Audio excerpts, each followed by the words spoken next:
ഇത് മാസ് മോട്ടോഴ്സിൽ നിന്നാണ് ഹീറോൻ്റെ passion pro വണ്ടി നമ്മൾ വർക്കിന് കയറ്റിയിട്ടുണ്ട്. ജനറൽ സർവീസ് ആയിട്ടാണ് കയറ്റിയാണ്. General service engine oil check ചെയ്യുക, front brake checkup, horn check ചെയ്യണം, അതേപോലെ ഫ്രണ്ട് മൺഗാർഡ് പൊട്ടിയിരിക്കുന്നുണ്ട്, അപ്പോൾ അത് മാറ്റാം. അത്രയും കേസാണ് മെയിനായിട്ട് പറഞ്ഞാണ്. അപ്പോൾ നമ്മൾ വണ്ടി ഓടിച്ച് നോക്കി വർക്കിന് കയറ്റി എൻ്റെ ബാക്ക് ബ്രേക്കിൻ്റെ ഭാഗം തോന്നി നമ്മൾ ചെക്ക് ചെയ്യാനായിട്ട് വരുന്നുണ്ട്. ബ്രേക്ക് ലൈൻഡറൊക്കെ നമ്മൾ അയച്ച് ക്ലീൻ ചെയ്യാനൊക്കെ ആയിട്ട് അയച്ചതാണ്. കമ്പനി ലൈൻഡറാണ്, അപ്പോൾ നമുക്കൊന്ന് ക്ലീൻ ചെയ്ത് റീസെറ്റ് ആക്കിയാൽ മതി. ഹബിനകത്ത് ചെറിയ സ്ക്രാച്ച് കാര്യങ്ങളൊക്കെ ഉണ്ട്. ഇപ്പം നിലവിൽ വേറെ പ്രോബ്ലം ഇല്ല, അങ്ങനെ തന്നെ യൂസ് ചെയ്യാം. പിന്നെ നമുക്ക് ടെസ്റ്റ് വർക്കുമായി ബന്ധപ്പെട്ടൊക്കെ വന്ന സമയത്ത് നമുക്കത് വേണമെങ്കിൽ സ്ലീവ് ചെയ്ത് റെഡിയാക്കി എന്തെങ്കിലും ചെയ്യാം. തൽക്കാലം അങ്ങനെ കിടന്ന് ഓടട്ടെ.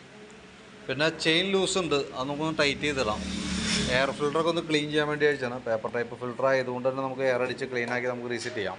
പിന്നെ ഈ സൈഡിലേക്ക് വരുമ്പോഴത്തേക്ക് ഇവിടെ ചെറിയ ഓയിൽ ലീക്ക് തുടങ്ങിയിട്ടുണ്ട്. ഈ പ്ലഗ് റബ്ബറോടെ ഡാമേജ് ആയിട്ടുണ്ട് കേട്ടോ.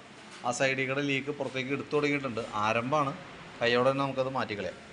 പിന്നെ എഞ്ചിൻ ഓയിൽ മാറ്റുന്നുണ്ട്. ഓയിൽ ചേഞ്ചിൻ്റെ ടൈമാണ് ശരിക്കും. കാർബേറ്ററുമായി ബന്ധപ്പെട്ട് പ്രത്യേകിച്ച് കംപ്ലയിൻറ്റുകളൊന്നും ഇല്ല, അതുകൊണ്ട് കാർബേറ്റർ നമ്മൾ അഴിക്കുന്നില്ല. പരമാവധി കാർബേറ്ററിൻ്റെ ഭാഗം ഇനി അഴിക്കാതിരിക്കുന്നതാണ് ബെറ്റർ. കാരണം വെച്ചാൽ ഇപ്പോഴത്തെ പെട്രോൾ എന്ന് പറഞ്ഞാൽ എത്തനോൾ മിക്സ് ചെയ്തിട്ടുള്ള പെട്രോളാണ്. അത് കിടക്കുന്ന കാർബേറ്ററിൻ്റെ ഭാഗമൊക്കെ ദ്രവിക്കുന്ന ഒരു സിറ്റുവേഷൻ ഉണ്ട്. അപ്പോൾ പരമാവധിയും എന്തെങ്കിലും ഒരു കംപ്ലയിൻറ്റ് കാണുന്നവരെയൊക്കെ കാർബേറ്റർ തൊടാതിരിക്കുക, മാക്സിമം ആ രീതിയിൽ പോട്ടെ. എന്തെങ്കിലും കംപ്ലയിൻറ്റ് വരും, പ്ലഗ് ദിതി വഴി സൈഡിലേക്ക് നമുക്ക് ഓവർഫ്ലോ ആയിട്ട് പെട്രോൾ പുറത്തേക്ക് വരും. അതാണ് അതിൻ്റെ മെയിൻ കംപ്ലയിൻറ്റ്. ആ ഒരു കംപ്ലയിൻറ്റിലേക്ക് എത്തിയ കാർബേറ്റർ അസംബ്ലിയൊക്കെ മാറ്റേണ്ടി വരും. അപ്പോൾ നമ്മളിപ്പോൾ തൽക്കാലം നമ്മൾ അഴിച്ച് ക്ലീൻ ചെയ്യാനൊക്കെ നിന്ന് കഴിഞ്ഞാൽ ചിലപ്പോൾ ആ കംപ്ലയിൻറ്റ് ചിലപ്പോൾ പെട്ടെന്ന് വന്നു വരാം. പിന്നെന്താ പ്രോബ്ലം എന്ന് ചിലപ്പോൾ നമുക്ക് ജനറൽ സർവീസിൽ ഓൾറെഡി കാർബേറ്റർ ക്ലീനിങ് ഒന്നും ഇല്ല, നമ്മൾ ചെയ്യണമെങ്കിൽ പോലും അഡീഷണൽ പേയ്മെൻറ്റാണ് അതിന് വരാം. അപ്പോൾ തൽക്കാലം വേറെ കംപ്ലയിൻറ്റ് ഇല്ലാത്തത് കൊണ്ടും നമുക്ക് ഈ E20 പെട്രോളിൻ്റെ ഒരു ഭീഷണി നിൽക്കുന്നത് കൊണ്ടും കാർബേറ്ററിൻ്റെ ഭാഗം ഇനി അങ്ങോട്ടേക്ക് തൊടാതിരിക്കണം വലുത്.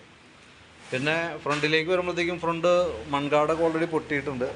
അപ്പോൾ മാർട്ടിനേഴ്സ് പറഞ്ഞിട്ടുണ്ട്, അത് നമ്മൾ എസ്റ്റിമേറ്റിൽ ഉൾപ്പെടുത്താം. ഫ്രണ്ട് ഫോർക്കിൻ്റെ ഭാഗമൊക്കെ ചെക്ക് ചെയ്ത് വർക്കിംഗ് ഓക്കെയാണ്, വേറെ പ്രോബ്ലം ഒന്നുമില്ല. ഫ്രണ്ട് ബ്രേക്ക് ആയാലും നമ്മളൊന്ന് അഴിച്ച് ക്ലീൻ ചെയ്യാനുണ്ട്. ബ്രേക്ക് ക്യാമൊക്കെ ഒന്ന് അഴിച്ച് ഗ്രീസ് ചെയ്ത് റീസെറ്റ് ചെയ്യാം. ലൈൻഡർ ആയാലും കുഴപ്പമൊന്നുമില്ല, നല്ല ലൈൻഡറാണ്.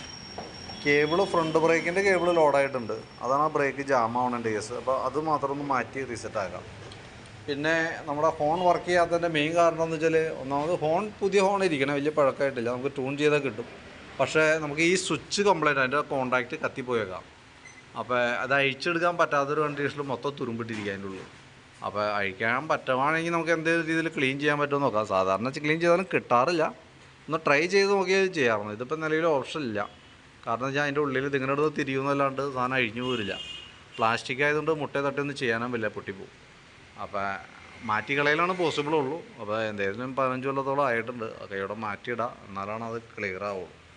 അപ്പോൾ ഞാനത് എസ്റ്റിമേറ്റിൽ ഉൾപ്പെടുത്തിയിട്ട് ഉണ്ട്. ഞാൻ അതിൻ്റെ ഡീറ്റെയിൽസ് അയച്ചു തരാം, വീഡിയോ കണ്ടതിന് ശേഷം നോക്കിയിട്ട് പറഞ്ഞാൽ മതി. ഫ്രണ്ട് ടയർ അത്യാവശ്യം കുറച്ചുകൂടി ഉപയോഗിക്കാനുണ്ട്. വീൽ ബെയറിങ് ചെറിയൊരു കംപ്ലയിൻറ്റ് തുടങ്ങിയിട്ടുണ്ട്, ആരംഭമാണ്. നമുക്ക് അടുത്ത സർവീസിലൊക്കെ ചിലപ്പോൾ മാറ്റേണ്ടി വന്നേക്കും. പിന്നെ ബാറ്ററിയൊക്കെ നമ്മൾ നോക്കുമ്പോൾ ബാറ്ററിയൊക്കെ ഇതിൽ ഇരിക്കുന്ന ബാറ്ററി പുതിയ ബാറ്ററി 2025 ബാറ്ററിയാണ്. പിന്നെ പ്ലഗ് ഒന്ന് അഴിച്ച് ക്ലീൻ ചെയ്യണം, ജസ്റ്റ് ഞാനിപ്പോൾ ഒന്ന് അഴിച്ച് ക്ലീൻ ചെയ്തിട്ടേക്കാം പ്ലഗിൻ്റെ കേസ് കേട്ടോ. അപ്പോൾ ഏകദേശം ഒരു എസ്റ്റിമേറ്റ് ആക്കിയിട്ട് അതിൻ്റെ ഡീറ്റെയിൽസ് ഒന്ന് വാട്സാപ്പിലേക്ക് ഒന്ന് ഷെയർ ചെയ്തിടാം കേട്ടോ. വീഡിയോ കണ്ടതിന് ശേഷം നോക്കിയിട്ടൊന്ന് റിപ്ലൈ ഇട്ടേക്കണേ.